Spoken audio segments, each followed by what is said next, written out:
What is up, wrestling fans? Welcome to another Pay-Per-Viewpoint edition of the Smark Moment Smack Talk podcast. We're going to be breaking down what we think is going to happen on AEW Revolution, which is coming up this Sunday night. I'm your host, as always, Tony Mango, joined as always by Robert E. Felice. Hey. And all of you, of course, listening, you have a voice as well, so make sure that you shout out your thoughts on whatever platform you're listening to us. Maybe if you're over on the Discord server, that's a great spot for you to talk about things. But if you are on YouTube, make sure you also hit that like button, subscribe, ring that notification bell, get your email alerts set up for the post show that'll be following AEW Revolution on Sunday night.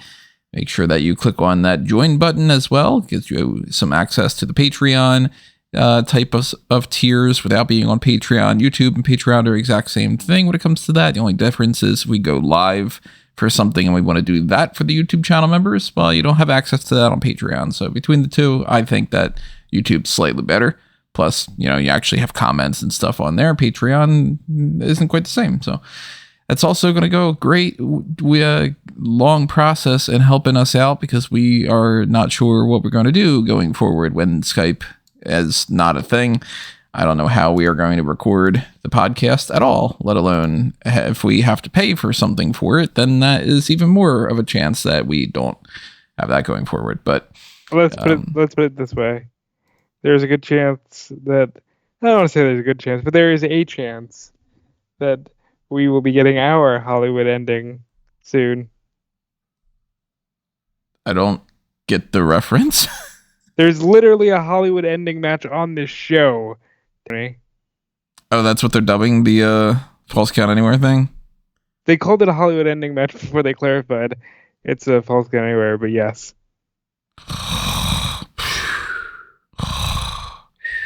I'm so bored with that feud. We'll talk about that in a little bit. Redbubble and TeePublic is also where you can get your merchandise if you want to help us out that way. Or if you want to just hustle spare change our way directly, then the thanks button is the best way to do that. I mean, technically, you could just send something on like PayPal or whatever, but, thanks button's a little bit easier.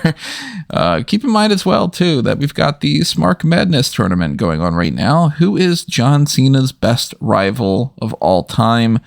Get a chance to vote for that over the course of the next few days before I switch the poll over to round 2. So everybody from Randy Orton and Edge and Carlito and John Laurinaitis, apparently. I've got 32 people on the bracket. I looked through a bunch of different websites and lists and everything, and even asked ChatGPT what the 32 top opponents were and settled on this group. So we'll have a wild card thing at the end there because we can't really talk about Cody Rhodes being his best. I haven't done anything yet other than one beatdown segment. But in the meantime, settle on who is, I guess, the other or potentially still would beat Cody Rhodes for the best rival for John Cena. Hang on. You didn't discuss that with me beforehand, right? Because I feel like I would remember you saying the Smark Madness tournament was going to be this. Nah, I pretty much just did it the other night. Okay, just making sure. I was like, oh shit, it's March. All right, well, then I tried to brainstorm for a topic, and I'm like, how about that? That's something. So Revolution, I'm going to be a little bit honest when it comes to this. Normally, a midnight recording that we're doing right now, I'm usually pretty wide awake. I'm yawning a lot. I'm very tired today. Maybe it's just, the world is whatever. And I'm not super duper excited for this card. I get that on paper, a lot of this seems like it's, oh my God, amazing. And I'm sure that at least half of the matches are going to be a shit ton of fun. But there are a lot of matches that I could not care less about. So I'm going to breeze through some of those. Rob might have a little bit more to say, or we both might end up breezing through some of them. And I should also want to add here a little bit of housekeeping in some ways, but Callum Wiggins is feeling a little bit better. I don't know if he'll be down for the review podcast, but he is feeling better and he will be back soon. I feel like I should mention that, as Tony has just said, he's not feeling this card and we're missing the the balancing Most act pro of, AEW out of the three of us, for sure. Callum being super pro AEW. But yeah, I'll have a little bit more to say. I'll have some questions. I'll have some theories, but there will be moments where I just go, and yeah, that person wins. So I guess we might as well start with the match that we were just kind of ragging on a little bit. The Hollywood ending, the Falls Count Anywhere match, the women's world title match, etc., etc., etc. Mariah May challenging Timeless Toni Storm. And I will say the same thing that I've been saying for, I don't even know how long it's been at this point, because it goes on and on and on and on in my brain.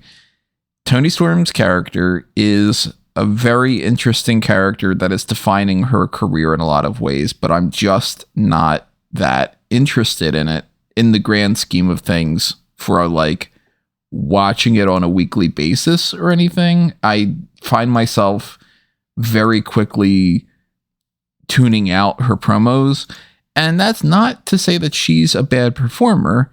It's that I don't like that shit. Like, I do not find golden Hollywood era anything interesting. Do you like the new Hollywood era, the 60s and 70s? Not really, to be honest. Like, I'm very much that type of person that's like, a lot of things in I mean, there's good things in every decade and all, obviously. Like, you know, Citizen Kane's a fucking great movie. I don't want to watch it a second time ever, but I can acknowledge it's a great movie. But like 60s and onward is when you start getting like better quality films, I think. But for me, from entertainment purposes, few and far between, even in those. Like, yeah, Jaws is fucking amazing. Also kind of boring for a little bit. And when you get to like the 80s and the 90s, that's my jam. And then we start getting, you know, sometimes amazing things, sometimes off the rails and all. So you're very blockbuster oriented. In some ways. But even when it comes to just like that era of Hollywood, I have never glamorized Marilyn Monroe. I've never been like, oh my God, the best actors were like Clark Gable and all. I'm like, no, I don't find that aesthetic appealing. So that applies to wrestling too, because like this Queen of the Ring movie that's coming out could be great for all I know. And I don't know if I'm going to watch it, but I know that I'm struggling to feel like I should watch it because of how much I'm like, how much of this is going to be, isn't this interesting that they've got these haircuts? You know what I mean? Well, fuck. Hold on a minute. Because that seems like a lot of what people fucking love about that stuff. For the record, this is a slight side thing, but it's associated with this. One of the dumbest fucking characters I've ever seen in my entire life is Betty Boop. Well, why is Betty Boop catching strays at a conversation about Toni Storm versus... Old shit sucks. Wow. Old people do too. No, just kidding. No, some old people are great. I don't have the disdain that you do for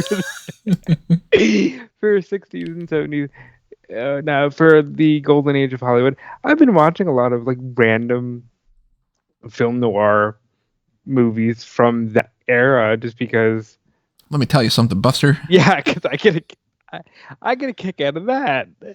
But in terms of Toni Storm, I just want this to end.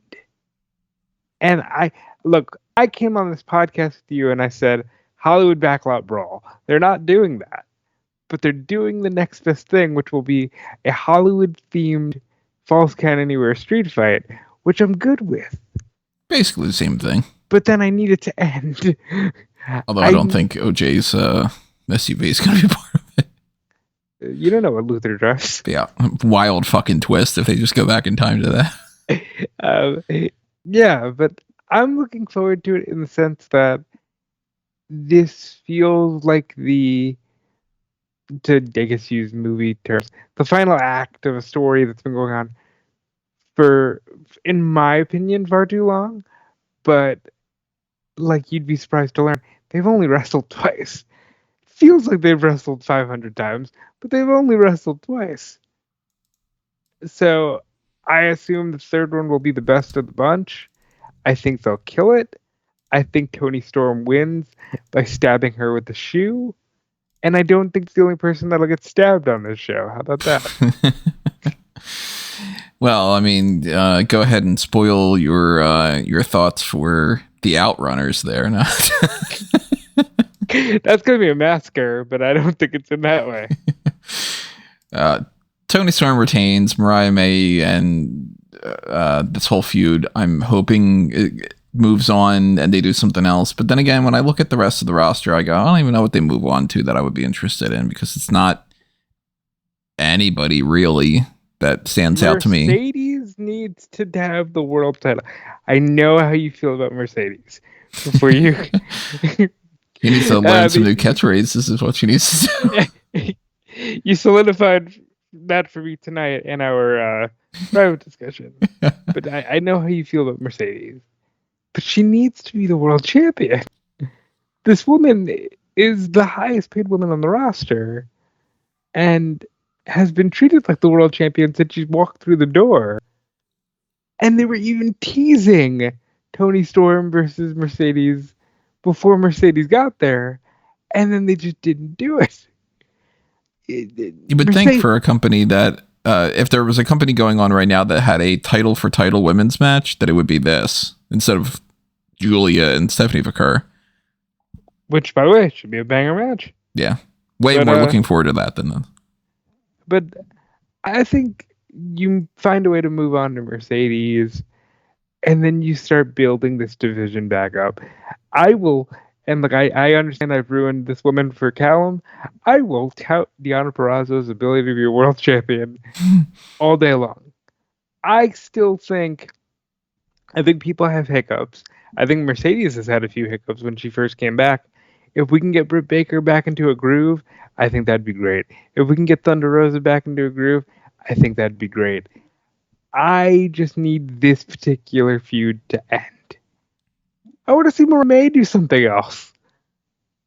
As cool as it is to have a story like, for lack of any better comparison right now, Kane and Undertaker, where two characters are married forever, I want to see Mariah May get into a legit invested feud with anyone else. Mm-hmm. You chuckle, but what has she done since she got there? Fuck me, that all blends together. I don't know. It seems like it's just been two things. Exactly. Meanwhile, Mercedes Moné just goes through and it's like, here's my new opponent. I'm fighting this person. I'm winning that title. She's going to retain the TBS title over Momo Watanabe. Yes. They're not giving the TBS title to somebody outside of the company. Now, if this were another title or one of her other 19 belts, then sure. Although you want to talk about the idea of a champion versus champion, I think we're getting Mercedes and Athena probably in Texas. All in? Yeah.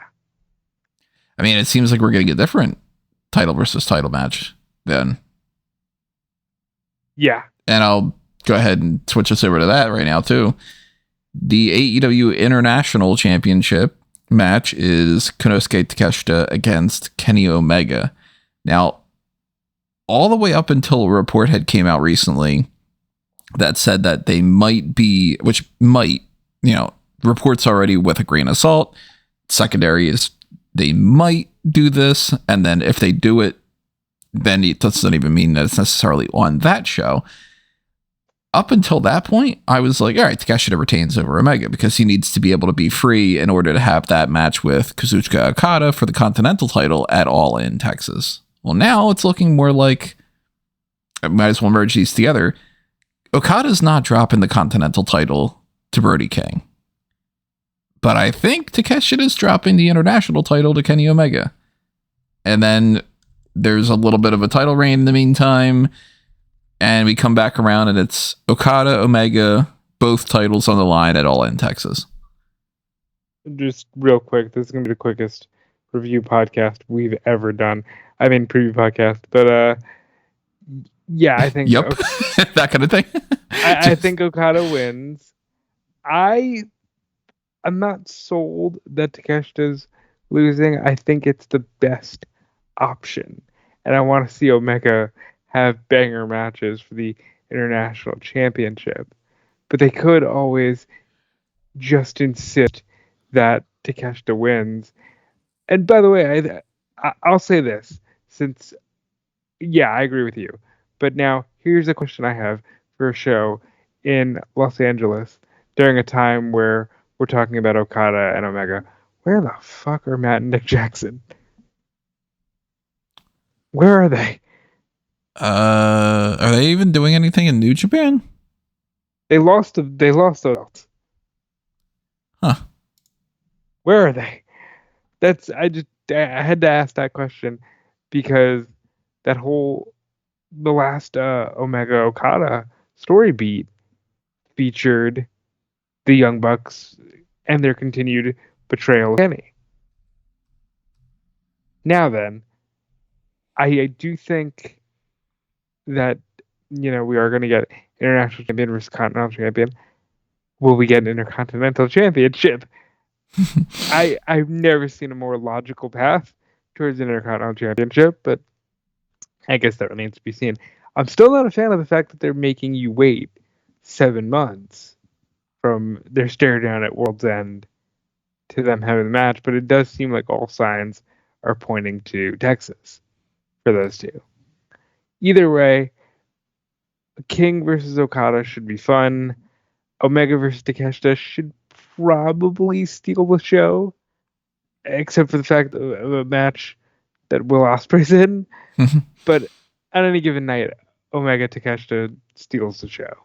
Yeah, that's one of those matches that I feel very confident in saying, if I am really going to be paying attention to the pay-per-view as opposed to being too goddamn busy writing up a bunch of things to really like watch the matches or something, then yeah, Takeshita Omega is going to be one of the great matches, and Brody King and Kazuchika Okada is going to be a good match.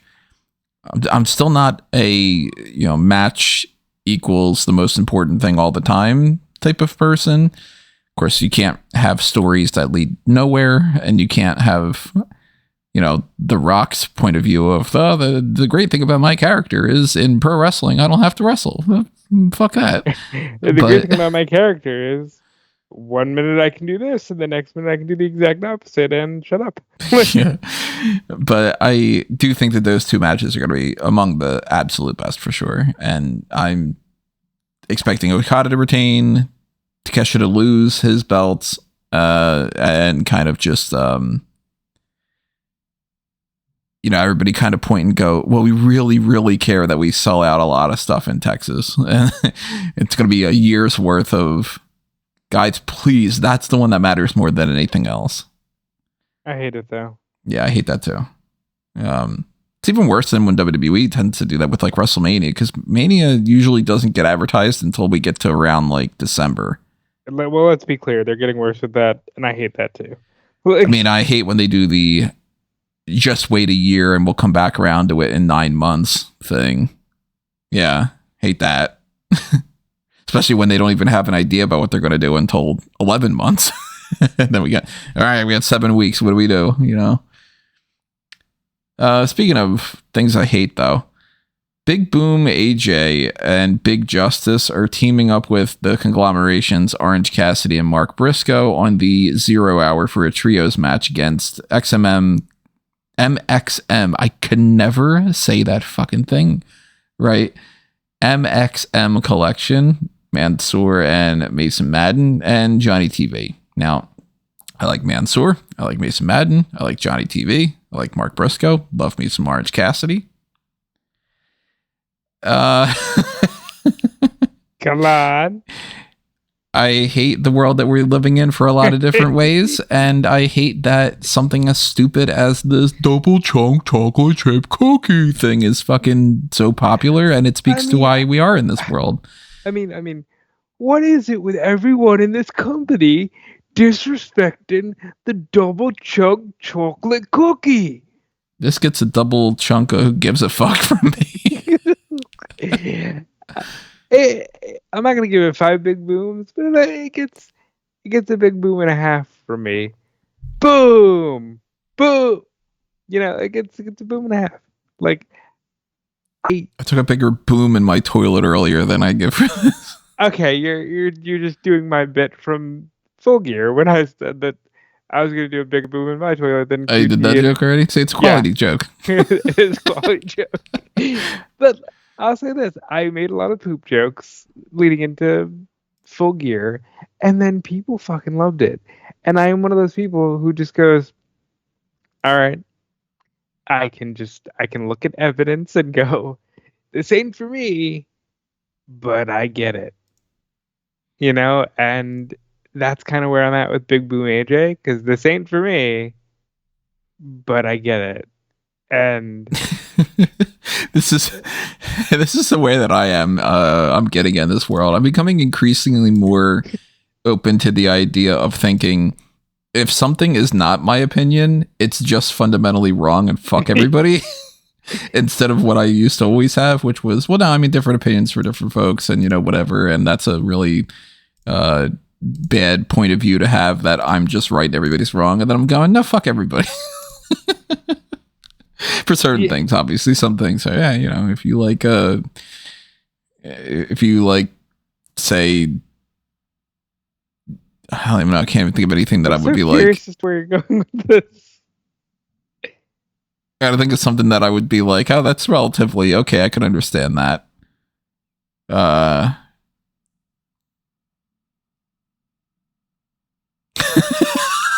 Can't even think of another example in pro wrestling when it comes to that. I probably have to think of some kind of food related example or something like that. All right, well, let's put it this way. I rank Batman a little bit above Spider-Man, just, to a certain extent. Spider-Man's my number 2. Batman's my number 1. If Spider-Man's your number 1 instead of Batman, okay, I can respect that. Nope, Batman's my number 1 and Spider-Man number 2. Now, if somebody comes out and they're like, well, let me tell you about how Adam Strange is the best, I'll be like, you're a fucking idiot. Basically, what we're saying is we'll have some fun, but it'll be Big Boom AJ dropping the boom on probably Mansoor and winning the match. Now, we don't know any other matches that are set for the 0 hour. I'm assuming another 14 of them will be added to there because it normally is. So, when it comes back around to them announcing anything else, if they do announce something before we do the hot tags, which could very well just be tomorrow night. So I wouldn't think that would be the case. What do you think? We're probably going to record that tomorrow night, right? Yeah, probably. Yeah. Well, we'll record that after I get back from seeing Mickey 17, which looks pretty fun. Then, we'll address it like that. But I'm assuming that they're not going to announce anything until probably Collision airs. By the way, if you're interested, Collision spoilers up on smarkandmomo.com and ewrestlingnews.com. Doesn't seem like anything really all that much interesting happens there. But, that way you get to know what happens before it's on there. So listen, I read the 2-sentence synopsis of Mickey 17. Feels like it'll be emotional for you. Be careful. Oh, is that okay? Is this going to be a mistake? I just read the word a disposable employee is sent on a human expedition to colonize the ice world of Nephium, and I was just like, disposable employee, please, God, don't get emotional to me. We'll see. It's the same person who did Parasite, which was really great. So that's for the strength of that alone, I'm going to see the movie. Robert Pattinson's great. Surprisingly. And I watched those Twilight movies. They are as shitty as you expect that they would be. Oh, and I saw another really fucking bad movie the other day. The list of bad movies that we've been watching over these years, every so often we come across one where we're like, oh shit, that's bad for even bad. We finally got around to watching Geely. What the hell is Geely? That Ben Affleck and Jennifer Lopez movie. Like from like 2002 or something. Okay, yeah, that just okay. I'm atrocious movie.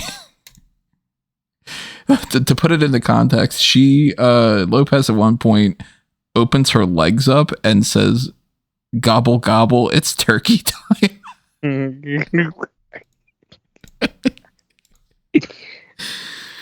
awful fucking movie by a guy who did great stuff. Meet Joe Black and Son of a Woman are good fucking movies. I don't know what this guy was thinking.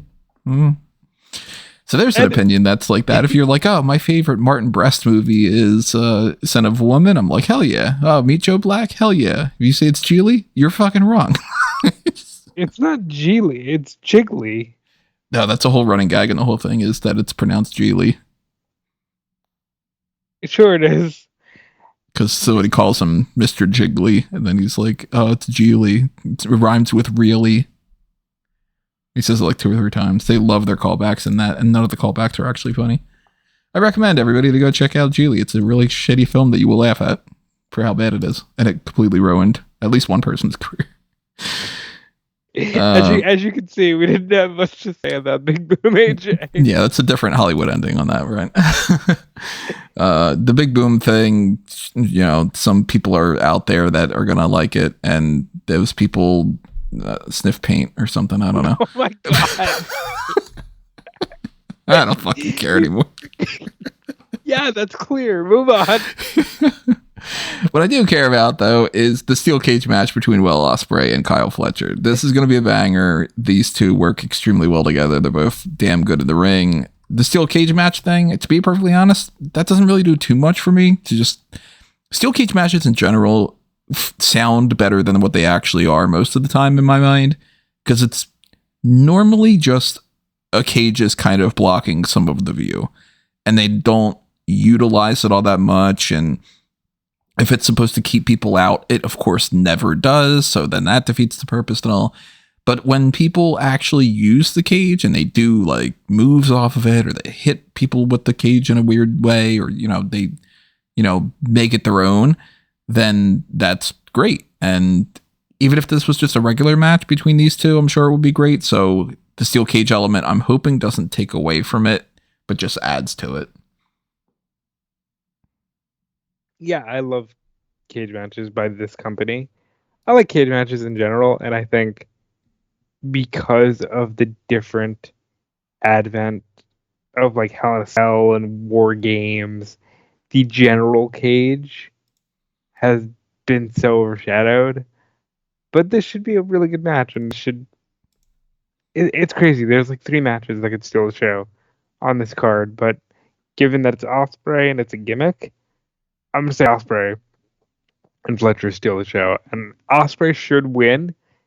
And we need to start getting into a really, and this will lead into the next match perfectly, we need to get into a really like heavy race of who is going to challenge the world champion for the next like 3 months. Because there's Ospreay and, you know, Jay White's still there. And we got Christian running around with a briefcase that he's just sort of disappeared with over the past few weeks. I think Jarrett still wants a shot. You know, you got... hey, where's Jarrett been? They kind of pivoted to the page thing that's going to be on this card. You got MJF and Hanger. And I really think, like, there's... breathe life into the Death Rider story by getting into who's going to challenge for that world title. Shit, even if it's Cope. You know, you got a lot of big-time first matches for Cope, if you think about all the people who are coming up for that world title. Well, between Ospreay and Fletcher, Ospreay is the more likely to be the next person that fights for the championship, so I am going to lean a little bit more towards him, but if they decided to go with Fletcher, I wouldn't be opposed to it, because that would put him over for that feud and make it be like, okay, well, yeah, even more so, this is a guy to watch out for. Yeah, I mean, they did some stuff on Dynamite tonight with Mark Davis, where it's like, okay, is he going to get involved potentially? You know, because he's clearly acting, being forced to do certain things to Will against his will, no pun intended. And I wonder if that'll come into play. But I'm going to guess Ospreay wins here because it's the bluff. Yeah. But even if he wins, he's not the person who's going to challenge for the World Championship next, because that goes to either Swerve and or Ricochet, who on this card are facing off for the number one contendership. And I'll be honest, this is the one match that has me thinking Edge has a shot at winning the world title. Is that Edge having a shot because of the scissors? No, but he. Does this match end in a head scissors? It could. It could have had scissors, but no. I think Swerve will win here, but Swerve and Cope have a history, and I could see that being a fun match as a one-off. I see Swerve being the guy who challenges for the title at Dynasty. It'll, Is Dynasty the next? Oh shit, that's right. Dynasty's like early April, right? Dynasty's April. We're gonna have 2 AEW pay-per-views before we're gonna have WrestleMania. Wow, Did they announce anything for Supercard? They're not doing it At all? From what they're definitely not doing it in the Mania City. They're not going to pull that crap where it's like Friday night. They're going to be like, let's try to sap some people away. They're not doing that this year. Good. It's a fucking long week as it is already. Move it to another time. Yeah, Dynasty is April 6th. And then Double or Nothing is May 25th. Okay. I see the story being Swerve is trying to repeat history. I won it at Dynasty last year. I'm going to win it at Dynasty this year. However, he could have a good story with Cope. He could have a good story with Mox. And that's why I think he's winning here. Because if it's Ricochet, then I start going, Ricochet and Mox is the kind of heel versus heel I don't want to see. And Ricochet versus Cope, I just don't see happening. So I think it's got to be Swerve here. We'll get around to Mox and Cope at the end of this, but I'm not questioning at all that Swerve wins. Feel bad for Ricochet. I don't. This guy's like, oh, you should pay more money for pay-per-views. Fuck you. Okay, that's literally him leading into the gimmick. By the way, I guess we should mention that. And this pay-per-view is available to buy on Amazon. If you're tired of buying on Triller or, a platform that most people don't have. Yeah, which corporation do you want to give more money than it needs to? Do you want to do that to HBO or pay-per-view or Amazon, which has billions and trillions or whatever dollars or whatever now? I guess we could talk about that a little bit more on the hot takes, but I'm fully expecting Swerve to win here, and my real question is whether or not they actually get Prince Nana's robe back, because the simple part of it would be, okay, well, he beats Ricochet and then, Nana just grabs his robe because Ricochet's beaten down or whatever. And then it's like, all right, that story's over. Swerve starts moving on to, I'll just spoil it. I think Moxley's retaining. But there's a part of me that kind of thinks the most interesting route would be, they've got these scissors. What if Ricochet just cuts up the robe? I think because of the sentimental nature of the robe and, Jimmy Rave, who's since passed away, I don't know if they'll do that. It'd be good in the sense of like, okay, it makes Ricochet seem devious, but I don't see that happening. I think Nana just gets his robe back. Maybe Ricochet can go on to be the one that beats Garcia, since Adam Cole can't fucking win anything in the year of our Lord 2025. Listen, I'm a diehard Undisputed Era guy. They don't let these people win anything, and it hurts. Like, you just want to see like them hold the trios titles. They don't even do that. Like, yeah, I don't get why they're not trios champions. By the way, I'm surprised that match is not on this card. Like, them just winning the trios titles. Well, Garcia just retained the TNT title over Lee Moriarty. And we know we're not going to get any other matches added to Collision. So I guess they just figured, you know what? It's we'll do that on TV or something. But maybe they just don't want to do it at all. Maybe, but somebody's gonna have to beat the Death Riders. Ideally, I would think it should be sooner rather than later. But again, I haven't been digging this Death Riders angle pretty much since the start. Remember that old gimmick that David Spade used to have where he would be like, I liked it better the first time when it was blank. Like, I liked Casino better the first time when it was Goodfellas. It's like, I've been disliking Death Rider since it was the Elite angle. Yeah. That's funny. But the Swerve and Ricochet thing, I can't imagine Ricochet wins that. And same when it comes to the Ospreay thing. Like, Ospreay down the line at some point will end up having another world title match, obviously. He's going to win a championship at some point, too. But I do think Swerve Moxley for for the title at Dynasty. I guess since we're already talking about it, and it doesn't matter if we're bouncing around. The AEW World Title match is Jon Moxley against Cope. Cope has taken out Claudio and Pac and Marina Shafir. Wheeler Yuta, he gave a handshake to and let kind of just be stewing in its own feelings and all. So maybe that's going to bite him in the ass. And that's going to be the reason why he loses is Yuta is still around and he's going to do something or whatever. Switchblade Jay White is backing up Cope.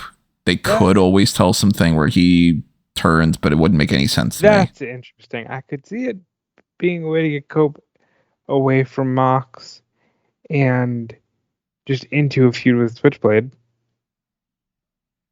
I could see that. I could also see Christian doing something here. You know, I'd like that. I still think that they're waiting to do the he cashes in on Darby thing. Hurry up. So here's my conspiracy theory. Not conspiracy theory, but like my big brain meme kind of theory. Yeah, you could do Wheeler, just, you know, still turns on Cope and it was all ruse. Or Moxley says, theoretically to Wheeler, fuck you, you're soft. I'm going to go ahead and get a younger talent who is a little more rough around the edges.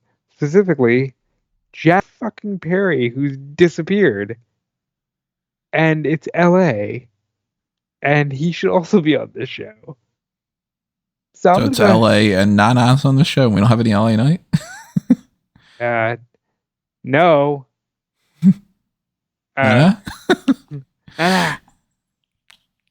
So you think Perry comes out and helps Mox and replaces Yuta? Because we had talked about that for a long time about how Perry would have made more sense than Yuta. Yeah, and I think they're just... it's a very slow burn. I'm not at all opposed to that. I think that would be actually a lot of fun because Yuta, to me, there's nothing that he can do right now that hasn't already been done by him arguably better before. Like, Yuta's been in this group from the beginning, the Blackpool Combat Club group, and he's been in other groups, and he's always this like third to fourth kind of ranked guy. I'd like to see him stand out on his own, and he has to get away from them to be able to do it. Perry, on the other hand, Perry's been scoped out by Cope or by Mox before, and if he doesn't have the Elite around anymore, and they're not going to do anything with that angle, and that's, you know, well past its expiration point, then yeah, bring him in for that. I think that'd be great. That's the way I want to see it go, and that's what I think we're gonna have here. Now the other two matches, backtracking, of course, that they're not going to be the main events, but the Hurt Syndicate is fighting for the World Tag Titles. They're going to defend against the Outrunners, and they're going to retain. We're going to see Outriders. The Outrunners are not going to beat them. Like, you know. The Outriders. I like it. Huh? You said the Outriders. Oh, well, the Outrunners. Yeah, they're not winning those belts. I like the way JR put it on his podcast. He says, the Hurt Syndicate will kick mortal ass. And it's just like, yeah. Yes, they will. Kick mortal ass? Yeah. So Hulk Hogan's not going to be there because then they wouldn't be able to beat him, right? Well, maybe they should.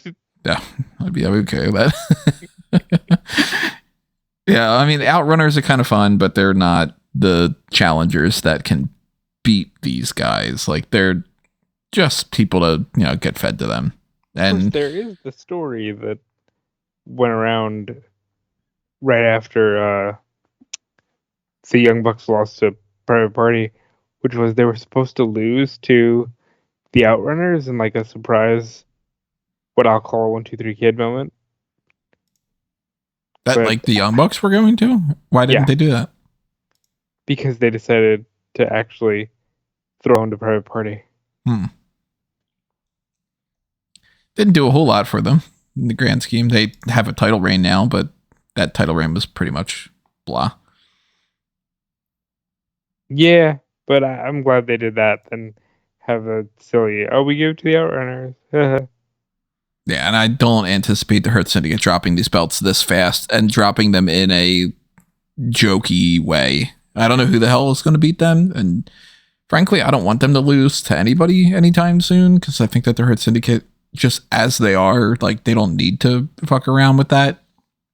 But Outrunners are, you know, they're there to get a pop from people that want that little nostalgia gimmicky kind of thing, and there's going to be moments in the match where it's like, oh, look at that, they're actually fighting back, but, you know, Hurt Lock or something for the win.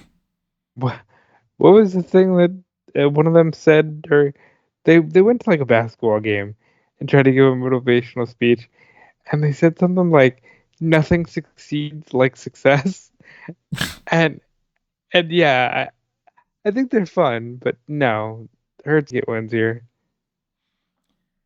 Which then brings us to the last match for us to talk about. It's come around to the main characters, MJF and Hangman Adam Page.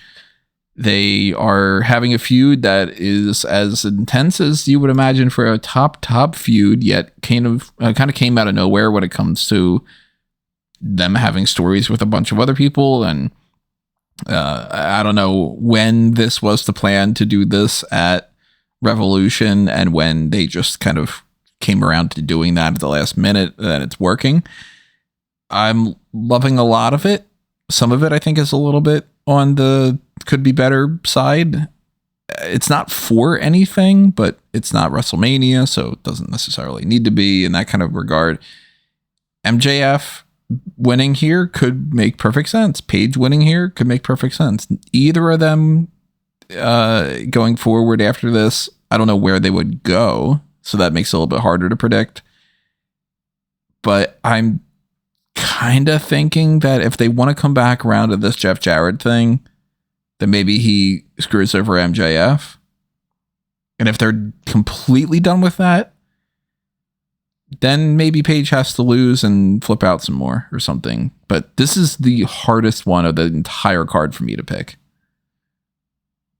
The thing with this one is I want to say Page wins because Page needs to keep going on the path of righteousness, because we need to get to the point where it's freaking Page, Bucks, Omega, and insert partner against Death Riders and insert partner. Like, that's where we're going. Believe it or not, we're like 2 months out from Blood and Guts territory, so we got to be heading in that direction. It's just, who wins this match? And if Max loses, what does Max do? Because Page, we know Page can lose and go crazy. But if Max loses, what does Max do? Either of them, I don't think really has like a definitive direction.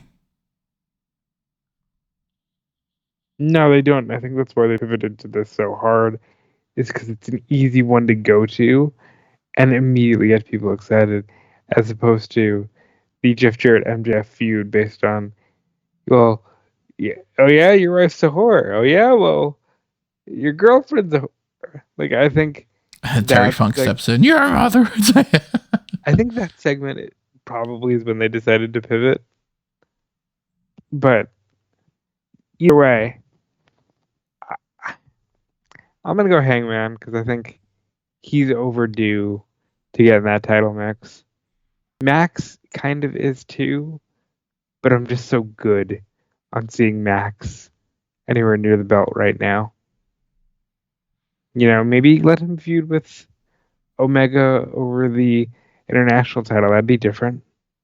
I think they've wrestled before, but they've never feuded. You know what I mean? MJF and Omega? Yeah. They had a world title match, right? Yeah, they it was on a collision. I think it was because Max was about to break Omega's record, but it wasn't like a feud. Yeah. Do you think that we're going to get anybody setting somebody on fire because they teased that on Dynamite? I think we could get a lights out match at Dynasty or something, but I don't think anybody's getting set on fire in the Staples Center. I don't think this is the right story and the right, like, gimmick. Like, there's no gimmick to it. So, like, to me, if you do a fire spot for this, you're already jumping the shark. Well, it's because of Hangman, though. The whole point was him going, well, if you like that he burned someone's house down, you should be able to forgive me when I try to burn him alive. Like, it's the whole idea that Hangman's actually done a lot of things wrong, but he's so main character that everybody just falls all over themselves for him. And Max is like, I can set things on fire too. Watch, I would have set him on fire. That's not to say I want to see somebody get set on fire, but they're putting it out there. Like they're setting it up. Admit it, you do. Not at least not these two men. I mean, there's other people I would vote for. Yeah, there's a certain trio at the top of a certain country.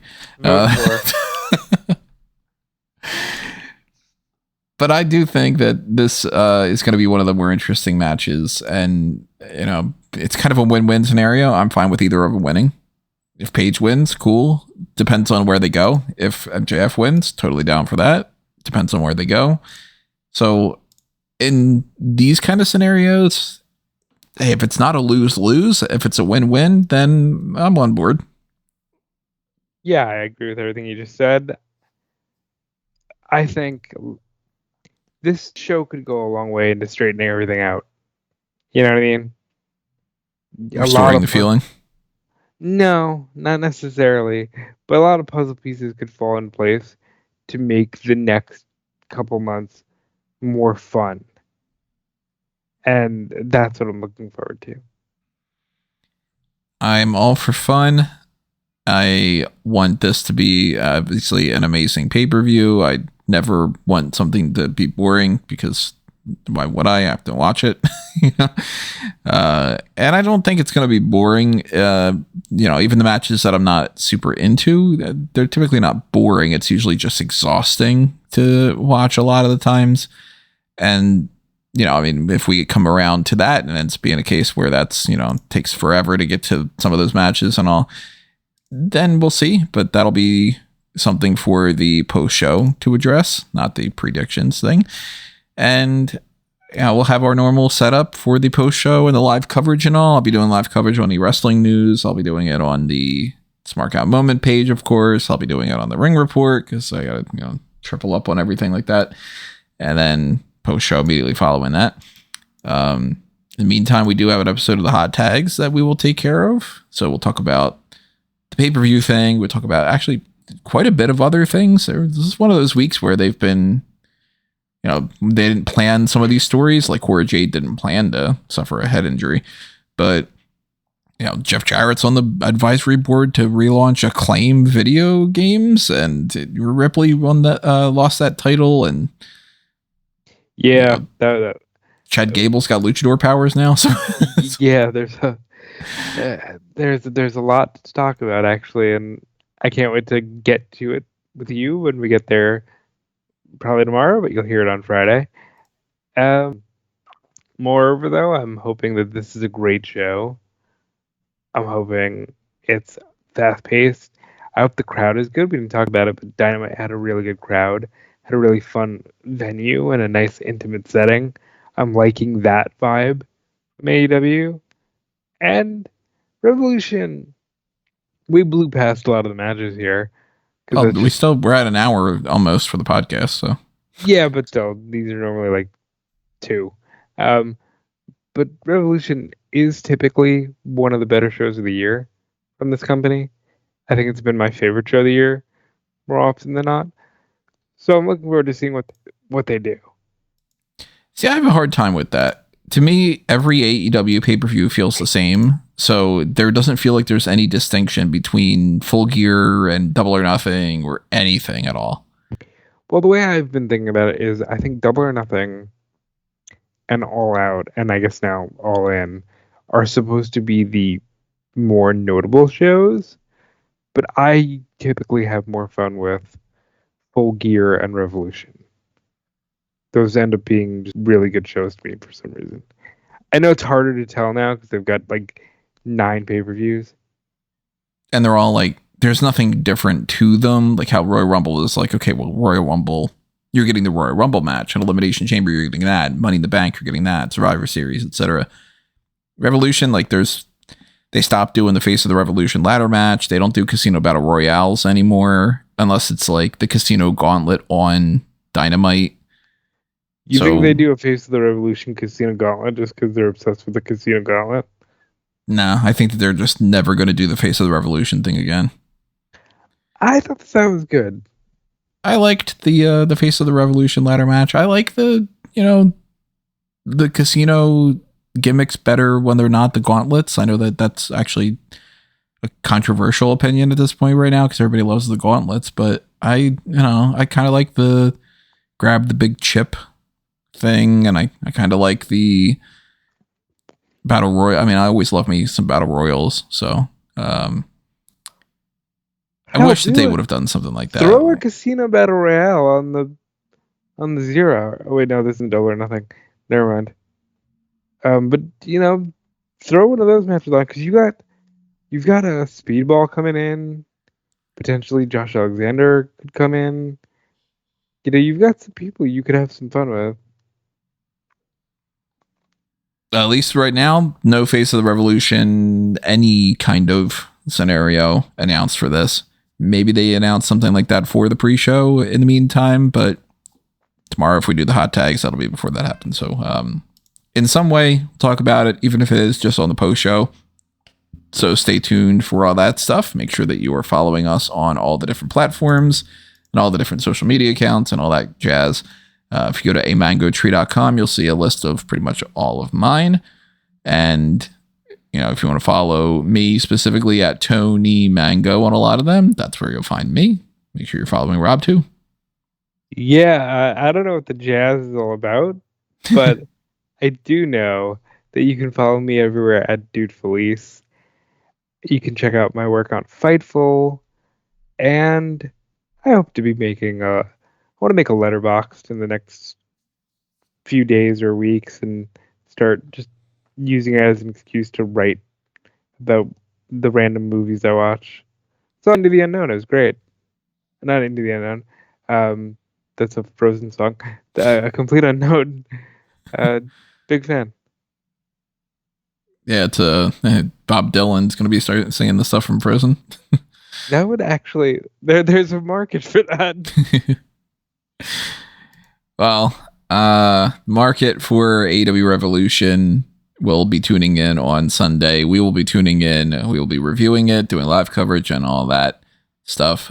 So we will talk to you next time around when the hot tags. Adios for now. This has been another Smark Out moment, and we're being counted out.